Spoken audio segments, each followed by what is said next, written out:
Welcome to day 140 of our one-year Bible reading plan. Today in 2 Kings 4 and 5, we witness God's power at work through Elisha as he performs miracles of provision, resurrection, and healing. In John chapter 9, Jesus gives sight to a man born blind, revealing himself as the light of the world. Let's dive in. 2 Kings chapter 4. The wife of a man from the company of the prophets cried out to Elisha, "Your servant my husband is dead, and you know that he revered the Lord. But now his creditor is coming to take my 2 boys as his slaves." Elisha replied to her, "How can I help you? Tell me, what do you have in your house?" "Your servant has nothing there at all," she said, "except a small jar of olive oil." Elisha said, "Go around and ask all your neighbors for empty jars. Don't ask for just a few. Then go inside and shut the door behind you and your sons. Pour oil into all the jars, and as each is filled, put it to one side." She left him and shut the door behind her and her sons. They brought the jars to her, and she kept pouring. When all the jars were full, she said to her son, "Bring me another one." But he replied, "There is not a jar left." Then the oil stopped flowing. She went and told the man of God, and he said, "Go, sell the oil and pay your debts. You and your sons can live on what is left." One day Elisha went to Shunem, and a well-to-do woman was there, who urged him to stay for a meal. So whenever he came by, he stopped there to eat. She said to her husband, "I know that this man who often comes our way is a holy man of God. Let's make a small room on the roof and put in it a bed and a table, a chair and a lamp for him. Then he can stay there whenever he comes to us."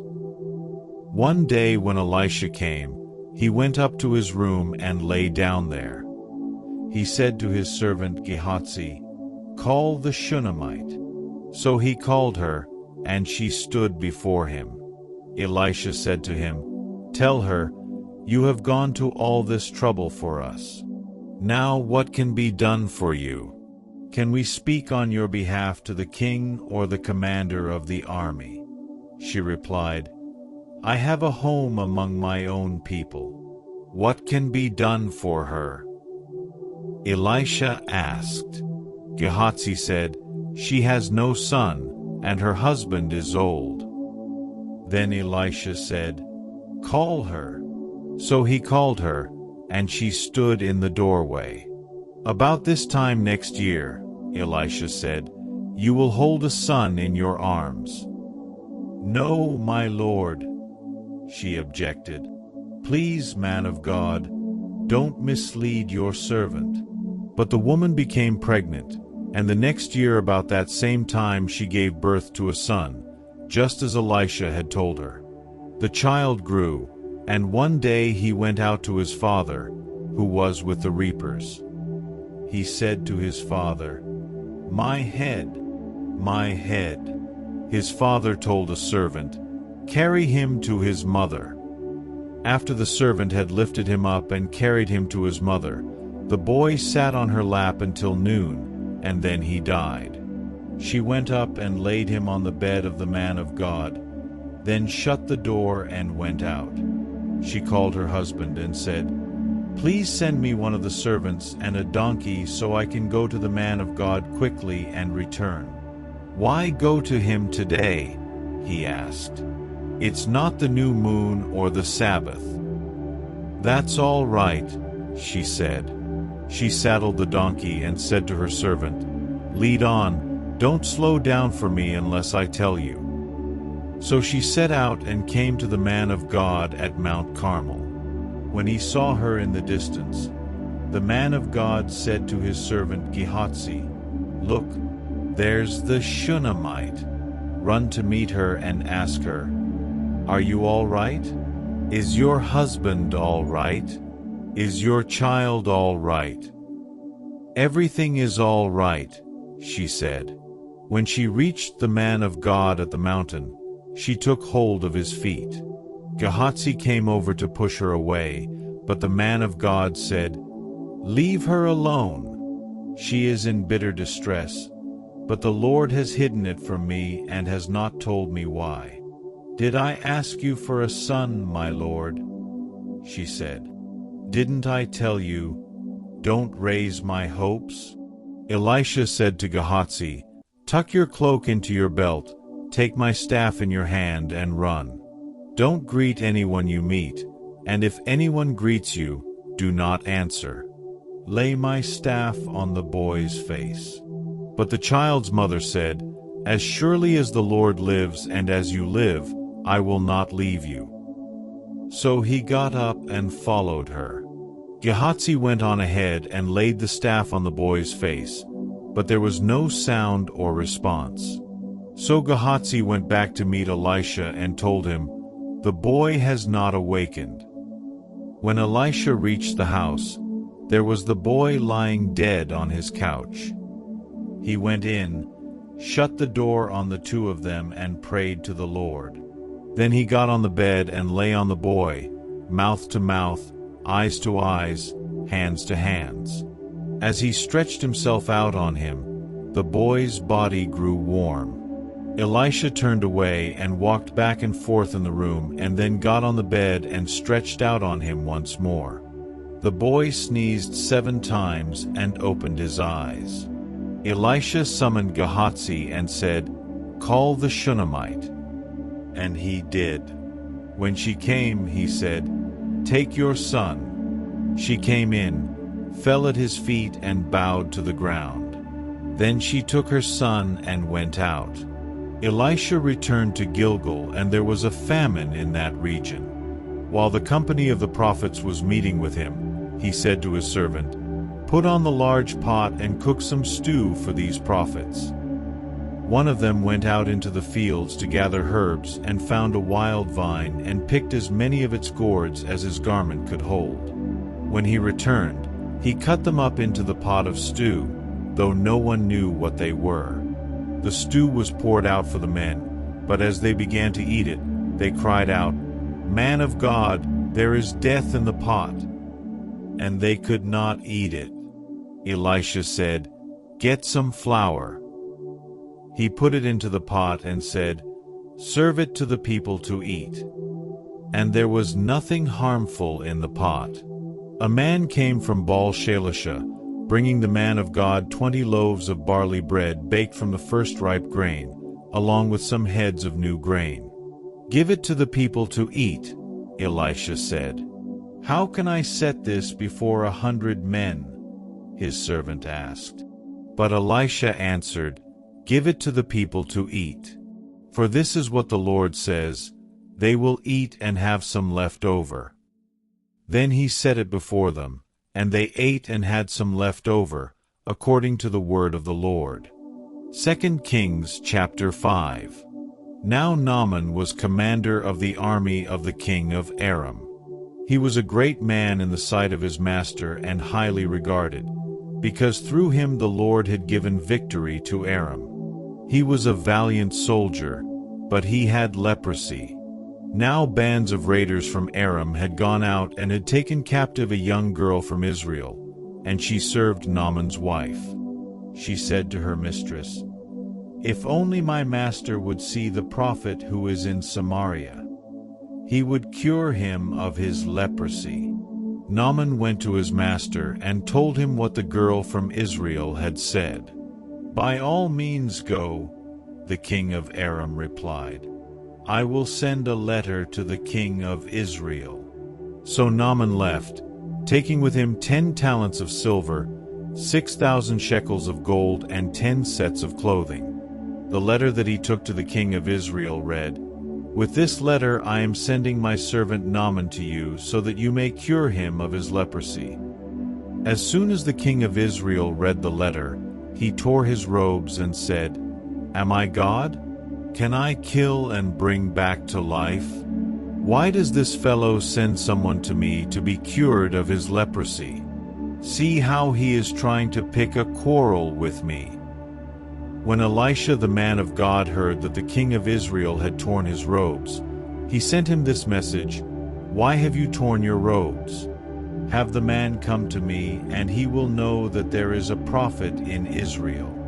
So Naaman went with his horses and chariots and stopped at the door of Elisha's house. Elisha sent a messenger to say to him, "Go, wash yourself 7 times in the Jordan, and your flesh will be restored and you will be cleansed."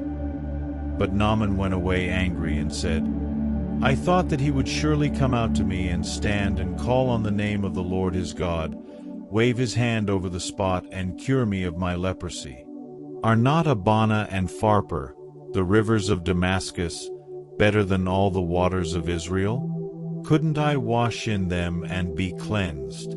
So he turned and went off in a rage. Naaman's servants went to him and said, "My father, if the prophet had told you to do some great thing, would you not have done it?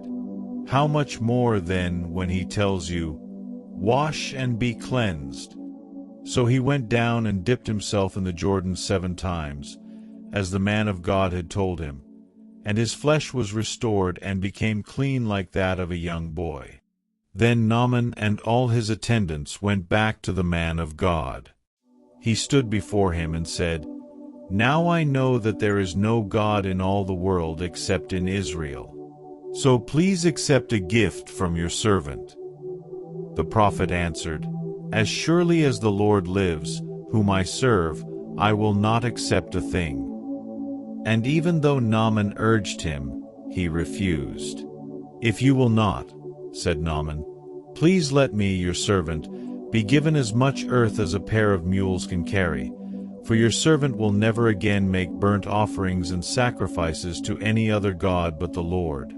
But may the Lord forgive your servant for this one thing. When my master enters the temple of Rimmon to bow down, and he is leaning on my arm, and I have to bow there also, when I bow down in the temple of Rimmon, may the Lord forgive your servant for this." "Go in peace," Elisha said. After Naaman had traveled some distance, Gehazi, the servant of Elisha the man of God, said to himself, "My master was too easy on Naaman, this Aramean, by not accepting from him what he brought. As surely as the Lord lives, I will run after him and get something from him." So Gehazi hurried after Naaman. When Naaman saw him running toward him, he got down from the chariot to meet him. "Is everything all right?" he asked. "Everything is all right," Gehazi answered. "My master sent me to say, 2 young men from the company of the prophets have just come to me from the hill country of Ephraim. Please give them a talent of silver and 2 sets of clothing." "By all means, take 2 talents, said Naaman.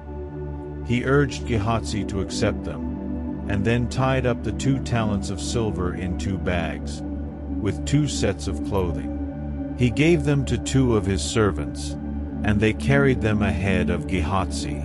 When Gehazi came to the hill, he took the things from the servants and put them away in the house.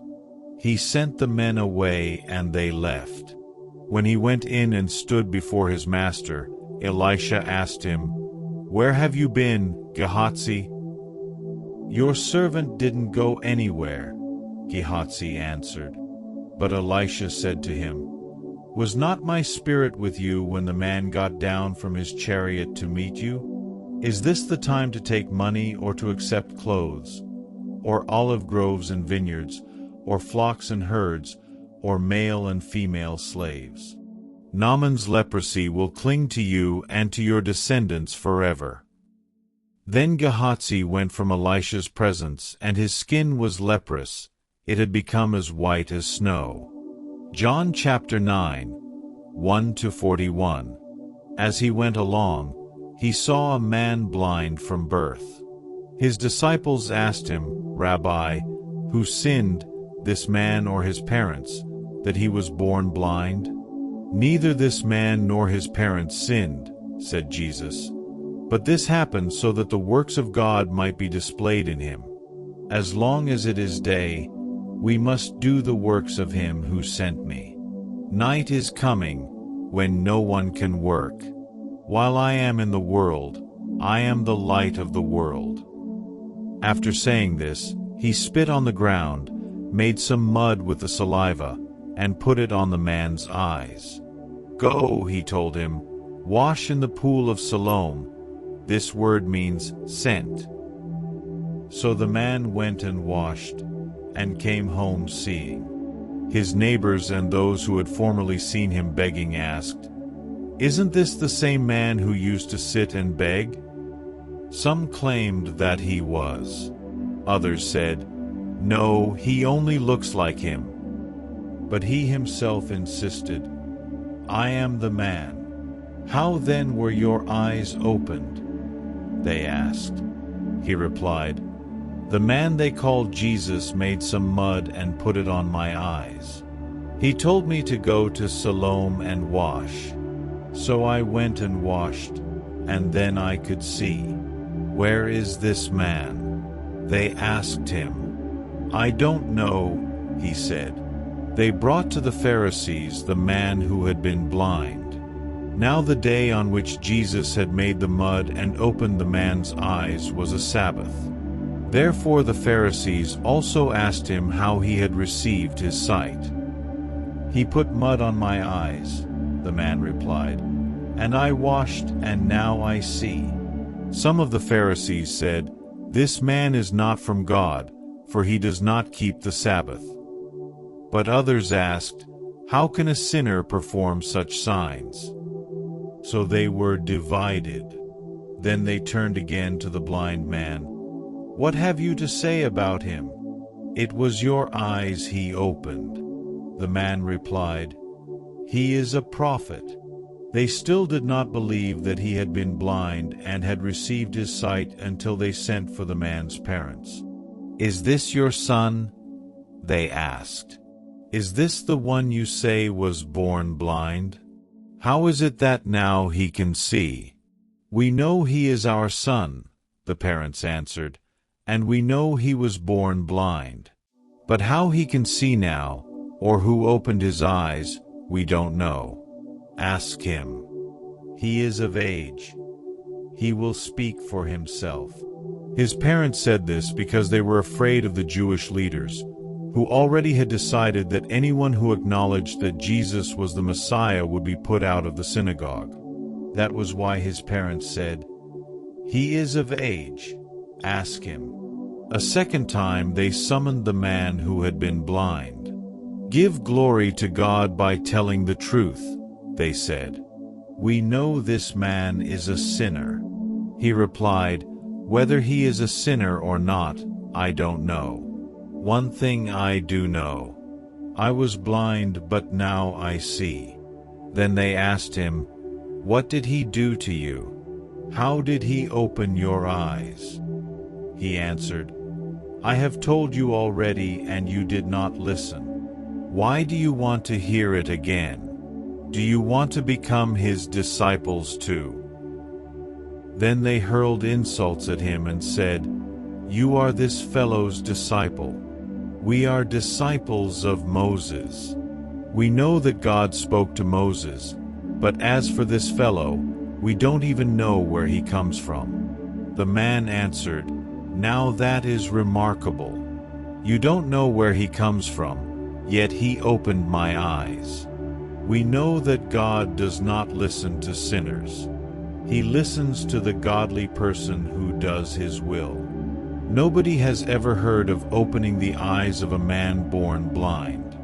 If this man were not from God, he could do nothing." To this they replied, "You were steeped in sin at birth. How dare you lecture us?" And they threw him out. Jesus heard that they had thrown him out, and when he found him, he said, "Do you believe in the Son of Man?" "Who is he, sir?" the man asked. "Tell me so that I may believe in him." Jesus said, "You have now seen him. In fact, he is the one speaking with you." Then the man said, "Lord, I believe," and he worshipped him. Jesus said, "For judgment I have come into this world, so that the blind will see and those who see will become blind." Some Pharisees who were with him heard him say this and asked, "What? Are we blind too?" Jesus said, "If you were blind, you would not be guilty of sin, but now that you claim you can see, your guilt remains." Thank you for joining today's Bible reading. From Elisha's miracles to Jesus healing a blind man, we see how God brings hope to impossible situations. Keep trusting Him, and see you tomorrow for more.